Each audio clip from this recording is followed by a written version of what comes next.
Good morning, everybody. Today I want to talk about fermentolyse. Well, what is fermentolyse? Essentially, it's a modified autolyse step. What's the difference between fermentolyse and autolyse? Well, essentially, autolyse, as you've seen in past videos, is when you add water and flour, mix it up, and let it rest for 30 to 60 minutes. Then you add your starter and your salt. With fermentolyse, you add water and flour and your starter or levain, if you're using a levain, mix it up and let it rest for 30 to 60 minutes. Then you add your salt to that. So the only difference is you're adding your yeast source to the initial mix.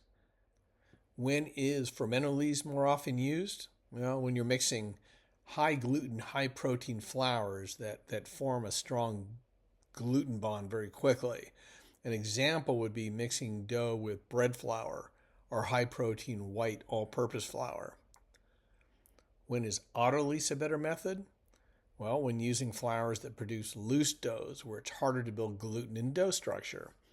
An example of those flours would be ancient grains or whole wheat flours or freshly milled flour that still has a good amount of bran in it. So what's the difference between these two methods? Well, let's find out. I'm going to mix up an 84% total hydration sourdough using fermentolyse. The ingredients are 400 grams of bread flour, 70 grams of ripe starter, 320 grams of 84-degree Fahrenheit water, and 8 grams of salt. I start by warming my water in a bowl, and then I add my starter and whisk it until it's well mixed. Then I add my flour and do some pinch mixing to it. I let it sit for 30 to 60 minutes. And here's what I got after, in this case, 30 minutes of fermentolyse. Just notice how smooth the dough is compared to autolyzed dough. At this point, I add my salt and I do another quick mix. Since this dough is a fairly high hydration and it's so smooth, I'm going to do one letter fold on it.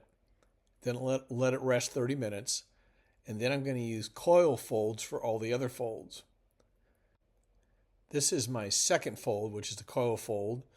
Just notice how smooth the dough is. It feels really good. Here is coil fold number 4. Again, just very smooth, very easy to work with dough. Notice the nice bubbles forming in the dough. It's definitely starting to ferment in there. Here is coil fold number 5. Now the dough is starting to stiffen up a little bit. It's still smooth, but it's telling me, it's getting taut that it's done. It doesn't need another fold. I can start bulk fermentation at this point. Now my dough temp is running a little cool today. It's at 75 degrees Fahrenheit. So I'm going to take my rise to 70% for this dough. Remember the bulk fermentation versus dough temp chart I shared on the basic sourdough video. As usual, pre-shape and rest for 10 minutes. Then shape and put it in the refrigerator for 12 to 36 hours, depending on your timing. With this dough, I ended up cold proofing it for 26 hours. Simply because I couldn't do it after 12 hours. I had something going on early in the morning. So here is the finished loaf. It had really good oven spring and a really nice color on the outside. The crust was firm, the crumb was open and very moist and chewy, and the bread had a nice sour taste to it. I'm really happy with this bread.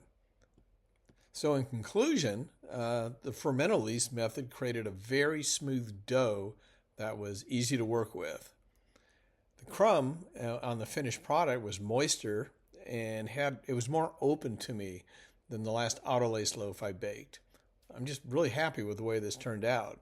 Remember though, this method is best used with high protein white flours, whereas using ancient grains and whole wheat flours generally require an autolyse method.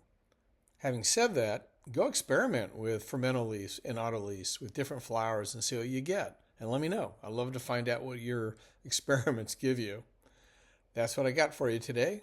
Everyone have a wonderful day and happy baking.